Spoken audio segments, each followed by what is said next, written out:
আসসালামু আলাইকুম। এসএসসি আর্টজন থেকে আমি রাফি। আজকে আমরা শিখব এসএসসি ভূগোল প্রথম অধ্যায় ভূগোল ও পরিবেশ। তো শুরু করা যাক ক্লাসটা। প্রথম অধ্যায় ভূগোল ও পরিবেশ। এই প্রথম অধ্যায়ের ভূগোল ও পরিবেশ থেকে A to Z আমরা শিখবো আজকে একবারে পুরো ক্লাসটা। এটা না টেনে তুমি সম্পূর্ণ ক্লাসটা দেখো আমাদের সঙ্গে। আজকে A to Z শেষ করে দেবো। প্রথম অধ্যায় পরিস্থিতি ও মূল বিষয়বস্তুটা আমরা এখন দেখব। তো কি ভূগোল। তো ক্লাসটা শুরু করার আগে আমি তোমাদের একটা কোশ্চেন করি যে ভূগোলের জনক কে, তো সে কমেন্ট করো। তো ভূগোল একদিকে প্রকৃতির বিজ্ঞান, অন্যদিকে পরিবেশ ও সমাজের বিজ্ঞান। তাহলে ভূগোল কি? একদিকে প্রকৃতির বিজ্ঞান ও আরেকদিকে কি সমাজের বিজ্ঞান। এ অধ্যায়ে ভূগোলের ধারণা, পরিধি, শাখা ও পরিবেশের গুরুত্ব আলোচনা করা হয়েছে। তাহলে ভূগোল ও পরিবেশ প্রথম অধ্যায়ে কী কী আলোচনা করেছে? এই যে ভূগোলের পরিধি, শাখা, ভূগোলের বিষয়বস্তু, এগুলোই আলোচনা করা হয়েছে। ওকে, তাহলে ভূগোলের ধারণা। তাহলে ভূগোলের ধারণাটা কি? কনসেপ্ট অফ জিওগ্রাফি কি, এটা সেটা দেখবো এখন। শব্দের উৎপত্তি। আচ্ছা, ভূগোল এর ইংলিশ কি? জিওগ্রাফি। জিওগ্রাফি শব্দটি দুটি শব্দ থেকে আছে। এটা কি দেখি, ইংরেজি জিওগ্রাফি শব্দটি থেকে ভূগোল শব্দ এসেছে। জিও শব্দের অর্থ ভূ বা পৃথিবী এবং গ্রাফি শব্দের অর্থ বর্ণনা, অর্থাৎ জিওগ্রাফি শব্দের অর্থ পৃথিবীর বর্ণনা। তাহলে জিও শব্দের অর্থ কি? ভূ বা পৃথিবী, এবং গ্রাফি শব্দের অর্থ হচ্ছে বর্ণনা। তাহলে জিওগ্রাফি শব্দের অর্থ হচ্ছে পৃথিবীর বর্ণনা। ওকে, তাহলে শব্দের উৎপত্তি আমরা জেনে গেলাম। এখন আমরা কি দেখব? প্রথম প্রয়োগ। প্রাচীন গ্রিসের বিখ্যাত ভূগোলবিদ নাম কি ছিল তার?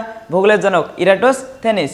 তাহলে প্রাচীন গ্রিসের বিখ্যাত ভূগোলবিদ ইরাটোস্থেনিস প্রথম জিওগ্রাফি শব্দটি ব্যবহার করেন। তাহলে ইরাটোস্থেনিস কি করেন? প্রথম ভূগোল শব্দটি ব্যবহার করেন। এর জন্যই ভূগোলের জনককে বলা হয় ইরাটোস্থেনিসকে। ওকে, সংজ্ঞা ও বিবরণ। তাহলে ভূগোল কাকে বলে? পৃথিবী ও এর আবাসভূমি বর্ণনাই হলো ভূগোল। ওকে, অধ্যাপক ম্যাকনি ও ড্যাডলি স্টাম্পের মতে মানুষের আবাসভূমি হিসেবে ভৌত ও সামাজিক পরিবেশের আলোচনা ও বর্ণনাই হলো ভূগোল। মোস্ট ইম্পর্টেন্ট, ভূগোল কাকে বলে? আমরা ভূগোল বই পড়তেছি, কিন্তু ভূগোল কাকে বলে? ভূগোলের জনককে, ভূগোলের ইংলিশ কি, কোথা থেকে এসেছে, এগুলো যদি আমরা না জানি তাহলে হবে না। ভূগোলের প্রত্যেকটা ক্লাস কিন্তু আমরা ইউটিউব চ্যানেলে দেওয়া আসে, দেখে নিবা। তো এটা হচ্ছে বেসিক ক্লাস, চ্যাপ্টার 1 সব থেকে প্রথমে যেটা আসে। নেক্সট স্লাইড দেখি। ভূগোলের প্রধান শাখা দুটি। তাহলে আমরা প্রথমে দেখেছি ভূগোলের পরিধি, এখন আমরা কি দেখব? ভূগোলের প্রধান শাখা। তাহলে প্রধান শাখা কয়টি? দুইটি। ভূগোল দুইটি শাখায় বিভক্ত, একটা হচ্ছে প্রাকৃতিক ভূগোল আর একটা হচ্ছে মানব ভূগোল। এটা এইচএসসিতেও আছে। প্রাকৃতিক ভূগোল, প্রাকৃতিক ভূগোল ইংলিশ কি? ফিজিক্যাল জিওগ্রাফি, এবং মানব ভূগোলের ইংলিশ কি? Human geography. তাহলে আমরা দেখলাম যে প্রাকৃতিক ভূগোল, প্রাকৃতিক ভূগোল বলতে বোঝায় যায় প্রাকৃতিক মানে কি? প্রকৃতিতে যা কিছু আছে, মানে সৃষ্টি আল্লাহ তাআলা প্রদত্ত, সৃষ্টিকর্তা প্রদত্ত যে জিনিসগুলো আছে, যে বস্তুগুলো আছে, এটাকে বলা হয় প্রাকৃতিক ভূগোল। আর মানব ভূগোল কি? মানব বলতে মানুষ, তাহলে মানুষ সৃষ্ট মানে মানব সৃষ্ট যে কর্মকাণ্ডগুলো রয়েছে এটাকে বলা হবে মানব ভূগোল। এখন আমরা দেখি স্লাইডে কী দেওয়া আছে। ভূগোলের যে শাখায় ভৌত পরিবেশ ও এর প্রক্রিয়া অন্তর্ভুক্ত থাকে তাকে বলা হয় প্রাকৃতিক ভূগোল বা ফিজিক্যাল জিওগ্রাফি। বুঝতে পারছো? প্রধান শাখা। তাহলে প্রাকৃতিক ভূগোল তো বুঝলাম, তাহলে প্রাকৃতিক ভূগোলের শাখাগুলো কী কী সেটা আমরা দেখবো এখন। ওকে, ভূমিরূপবিদ্যা, জিওমরফোলজি, জলবায়ুবিদ্যা, ক্লাইমেটোলজি, জীব ভূগোল, মৃত্তিকা ভূগোল ও সমুদ্র ভূগোল, যার ইংলিশ কি? ওশিয়ানোগ্রাফি। ওকে, এরপরে তাহলে আমরা দেখলাম কি? এখন আমরা দেখেছি ভূগোল কয় প্রকার? দুই প্রকার। ভূগোল দুই প্রকার। এক নম্বরে হচ্ছে কি? প্রাকৃতিক ভূগোল। দুই নম্বরে কি দেখেছি আমরা? মানব ভূগোল।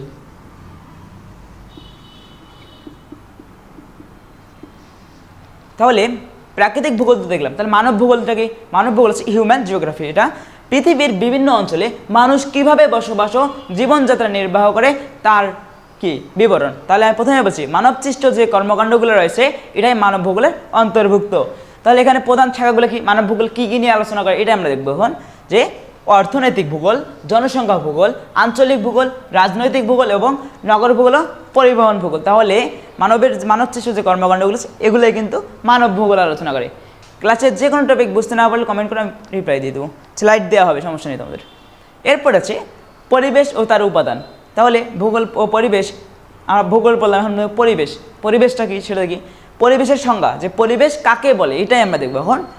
তাহলে কোনো জীবের চারপাশে সকল জীব ও জড় উপাদান সর্বসমেত প্রভাব ও সংগঠিত ঘটনা হলো ওই জীবের পরিবেশ।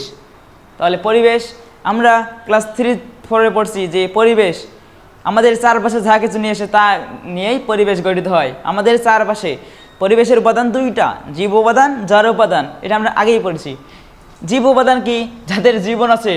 তাহলে যাদের জীবন আছে তাদের কি জীব উপাদান বলা হয়, যেমন মানুষ, পশু পাখি, গাছপালা, আমি একজন কি জীব। জড় উপাদান কি? যাদের জীবন নেই, মাটি, পানি, বায়ু, আলো, পাহাড়, পর্বত। তাহলে যাদের জীবন নেই, জড় উপাদান, যাদের জীবন আছে তাদের কি জীব উপাদান বলা হয়, এটা আমরা আগেই পড়েছি।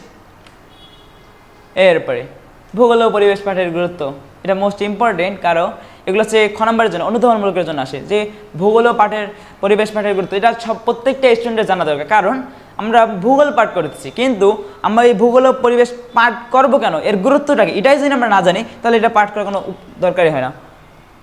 তাহলে এই পাঠের গুরুত্ব কি দেখি, প্রাকৃতিক রূপ ও অনুধাবন। তাহলে প্রাকৃতিক রূপ অনুধাবন কি?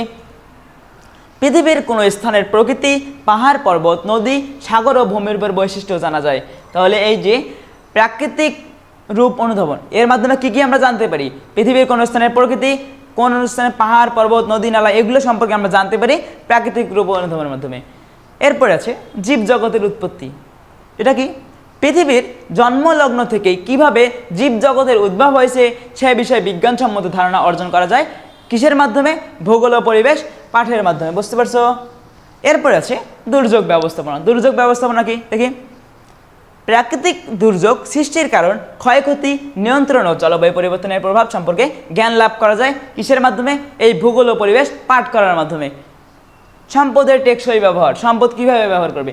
প্রাকৃতিক সম্পদকে কাজে লাগিয়ে মানুষের অর্থনৈতিক সমৃদ্ধি অর্জন ও পরিবেশের ভারসাম্য রক্ষা করা যায় এই ভূগোল ও পরিবেশ পাঠ করলে। বুঝতে পারছো? তাহলে আমরা জানি যে, বুঝতে পারলাম কি, ভূগোল ও পরিবেশ পাঠ করলে আমাদের অনেক কিছু গুরুত্ব রয়েছে। এই পাঠের অপরিজনীয়, এটা মানে অপরিজনীয় নয়, এটা হচ্ছে কি মোস্ট ইম্পর্টেন্ট, এটা আমাদের কি পাঠ করার গুরুত্ব অনেক রয়েছে। তাহলে আমাদের কিন্তু এই ভূগোলের পরিবেশ পাঠ যে প্রথম অধ্যায় ছিল, এটা কিন্তু খুব ছোট্ট একটা অধ্যায়, কিন্তু ইম্পর্টেন্ট আছে। এখান থেকে একটা সিকিউ আসে এবং এমসিকিউ আসে। তো এটা আমরা অধ্যায়টি শেষ করে দিলাম। আমরা এখন দেখবো এমসিকিউ, কিছু এমসিকিউ দেখবো, এর মাধ্যমেই আজকে অধ্যায়টি শেষ হয়ে যাবে। আমাদের প্রথম কোশ্চেন, এর আগে আমি বলেছিলাম যে আমি তোমাদের কোশ্চেন করছিলাম যে ভূগোলের জনককে, ইরাটোস্থেনিস, সে বলে দিচ্ছি আমি। তো তোমরা যারা কমেন্ট করেছি ইরাটোস্থেনিস, সবাইকে ধন্যবাদ হয়েছে। সর্বপ্রথম জিওগ্রাফি শব্দ ব্যবহার করেন কে? Carl Ritter, Eratosthenes, Marconi, Dudley Stamp. আমরা বলে দিছি সর্বপ্রথম ভূগোল শব্দটি ব্যবহার করেন ইরাটোস্থেনিস, এর ভূগোলের জনক ইরাটোস্থেনিস। তাহলে খ নম্বর অ্যান্সার। ওকে। 2 নম্বর বলছে পরিবেশের উপাদান প্রধানত কয় প্রকার? আমরা দেখেছি 2 প্রকার, জীব উপাদান ও জড় উপাদান। ওকে, এই যে জীব ও জড় উপাদান বলেই দিচ্ছি এখানে। আচ্ছা, এরপর দেখি আমরা 3 নম্বর কোশ্চেনে কি বলছে, নিচের কোনটি প্রাকৃতিক ভূগোলের অন্তর্ভুক্ত? আমরা দেখেছি প্রাকৃতিক ভূগোল 2 প্রকার, প্রাকৃতিক এবং মানব। তাই আল্লাহ প্রদত্ত যে প্রাকৃতিক উপাদানগুলো আছে এটাকে বলে প্রাকৃতিক ভূগোল, মানব সৃষ্ট সেগুলো মানব ভূগোল। মানব সৃষ্ট কি? নগর ভূগোল মানব, পরিবহন ভূগোল, জনসংখ্যা, এগুলো প্রত্যেকটাই মানব ভূগোল। কিন্তু জলবায়ু বিদ্যা এটা কি? প্রাকৃতিক ভূগোলের অন্তর্ভুক্ত। তাহলে এটা হবে খ নম্বর অ্যান্সার। আধুনিক ভূগোলের প্রতিষ্ঠাতা কাকে বলা হয়? এটা বলা হয় আলেকজান্ডার ফন হামবোল্টকে। ওকে। এরপরে আমরা দেখব ভূমিরূপ বিদ্যা, জিওমরফোলজি ভূগোলের কোন শাখায় অন্তর্ভুক্ত? আমরা পড়েছি এটা হচ্ছে প্রাকৃতিক ভূগোলের অন্তর্ভুক্ত। বুঝতে পারছো? এরপর আছে পরিবেশের বিজ্ঞানী আর্মসের মতে পরিবেশ কি? পারিপার্শ্বিক, জৈব, প্রাকৃতিক অবস্থাকে বোঝানো হয়। এরপর আছে উক্তি। আচ্ছা, তার আগে বললেই আমরা অধ্যায়টা নিচ্ছি বইয়ের প্রতিটা লাইন থেকে, আমাদের মোস্ট ইম্পর্ট্যান্ট থেকে যে স্লাইডটা বানানো হয়েছে। তোমরা আমাদের ক্লাসটা করার পর কী করবা, যে তোমাদের যে বইটা আছে ভূগোল প্রথম অধ্যায়, এইটা হচ্ছে ভালো করে পড়বা। তারপরে আমাদের ক্লাসটা দেখো, বা ক্লাস দেখার পরে তোমার বইটা পড়ো, তাহলে বুঝতে পারবা ভালো। তাহলে এখানে কি বলছে, আলেকজান্ডার ফন হামবোল্ট, যেটা আধুনিক ভূগোলের প্রতিষ্ঠাতা, তিনি বলেছিলেন ভূগোল হলো প্রকৃতির সঙ্গে সম্পর্কিত বিজ্ঞান, প্রকৃতিতে যা কিছু আছে তার বর্ণনা ও আলোচনা এর অন্তর্ভুক্ত। ধন্যবাদ, আমাদের এই ক্লাসটি শেষ হয়ে গেল। তো পুরো ক্লাস জুড়ে থাকার জন্য তোমাদের সবাইকে অসংখ্য ধন্যবাদ।